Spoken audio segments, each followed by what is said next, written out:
Let's mic news at 7। Let's mic समाचारों में मैं महेश सिंह आपके साथ। दुबई एयर शो के दौरान तेजस विमान हादसे में शहीद हुए विंग कमांडर नमान शयाल की पार्थिव देह हिमाचल के उनके पैतृक गांव पहुंची। घर में आखिरी दर्शन के बाद सैन्य सम्मान के साथ अंतिम संस्कार किया गया। कांगड़ा एयरपोर्ट पर उनकी पत्नी विंग कमांडर अबशां एयरपोर्ट की वर्दी में पति के पार्थिव शरीर के साथ उतरी। अबशां ने घर में सलामी देकर रामांश को अंतिम विदाई दी, लेकिन विदाई के पल में वह भी अपने आंसू नहीं रोक सकी। 7 वर्ष की बेटी पूरी तरह गुमसुम रही। मां वीणा देवी बेटे के जाने से बेसुध रही। पिता जगन्नाथ भी भावुक हो उठे। गांव पटियालगढ़ में करीब 2 घंटे पार्थिव देह रखने के बाद मोक्षधाम में अंतिम संस्कार किया गया, जहां चचेरे भाई ने पुखाग्नि दी। हिमाचल सरकार की ओर से मंत्री यादविंद्र गोमा व जनप्रतिनिधियों ने श्रद्धांजलि दी। सैकड़ों लोग शहीद की अंतिम यात्रा में शामिल हुए। इससे पहले दुबई विंग कमांडर नमान शयाल का पार्थिव शरीर एक विशेष विमान से सुबह तमिलनाडु में कोयम्बटूर के सुलूर एयरबेस लाया गया, जहां वायुसेना ने उन्हें गार्ड ऑफ ऑनर दिया। भारत के प्रधान न्यायाधीश जस्टिस BR गवई आज अपने पद से रिटायर हो गए। सोमवार को जस्टिस सूर्यकांत देश के 53वें चीफ जस्टिस के रूप में शपथ लेंगे। रिटायरमेंट के ठीक पहले जस्टिस गवई ने साफ कहा है कि वे भविष्य में कोई सरकारी पद स्वीकार नहीं करेंगे, यहाँ तक कि गवर्नर भी नहीं। उनका कहना है कि प्रोटोकॉल के मुताबिक CJI का पद गवर्नर से ऊंचा होता है। हेड स्पीच के मामले पर अपनी राय देते हुए उन्होंने कहा है कि इस पर एक स्पष्ट कानून बनाए जाने की जरूरत है और अंतिम फैसला सरकार को लेना है। जस्टिस गवई ने बताया कि रिटायरमेंट के बाद वह आदिवासी समुदाय के लिए काम करना चाहेंगे और ज्यादातर दिल्ली में रहेंगे। अपने 6 महीने के कार्यकाल में उन्होंने वक्फ कानून के प्रावधानों पर रोक, ट्रिब्यूनल सुधार कानून रद्द करने और परियोजनाओं को बाद में हरित मंजूरी देने जैसी अहम बेंचों का नेतृत्व किया।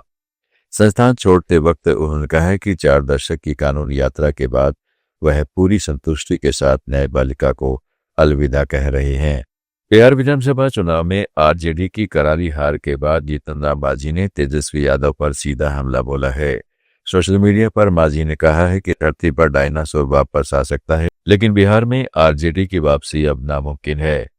मांझी ने तंज करते हुए लिखा है कि पिछले चुनाव में 143 सीटों पर लड़कर भी RJD सिर्फ 25 सीटें जीत पाई, जिससे लालू यादव का तेजस्वी को मुख्यमंत्री बनाने का सपना टूट गया। उन्होंने यह भी कहा है कि जैसा हर्ष डायनासोर का हुआ, वैसे ही आने वाले समय में RJD का होगा।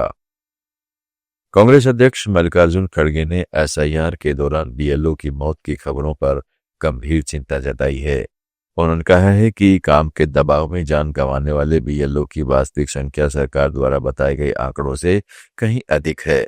खड़गे ने सोशल मीडिया X पर पोस्ट करते हुए भाजपा सरकार पर आरोप लगाया कि बीजेपी की वोट चोरी अब BLO के लिए जानलेवा रूप ले चुकी है। बढ़ते काम के बोझ से BLO और पोलिंग अधिकारी आत्महत्या तक करने पर मजबूर हैं। उन्होंने प्रत्येक प्रभावित परिवार के प्रति संवेदना जताई और पूछा कि इन मौतों में न्याय कौन दिलाएगा। उन्होंने चुनाव आयोग पर भी तीखा हमला किया और कहा कि आयोग मूक दर्शक बनकर तमाशा देख रहा है। खड़गे ने SIR को नोटबंदी और कोरोना लॉकडाउन जैसा बिना योजना के फैसलों की याद दिलाने वाला बताया।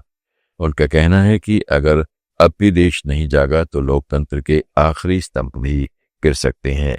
उन्होंने अपील की, आवाज उठाइए, लोकतंत्र बचाइए। पश्चिम बंगाल के पुरुलिया में SIR ने 37 साल के पिछड़े परिवार को मिला दिया। चक्रवर्ती परिवार का बड़ा बेटा विवेक 1988 में घर छोड़कर गायब हो गया था। परिवार ने हर जगह तलाश की, लेकिन कोई सुराग नहीं मिला।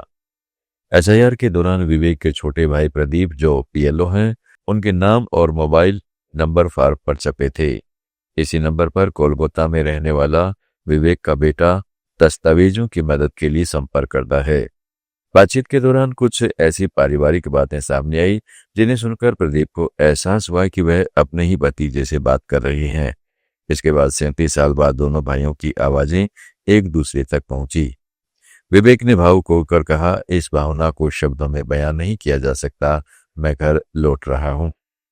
समाचारों में फिलहाल इतना ही। जुड़े रहिएगा लेट्स माइक के साथ।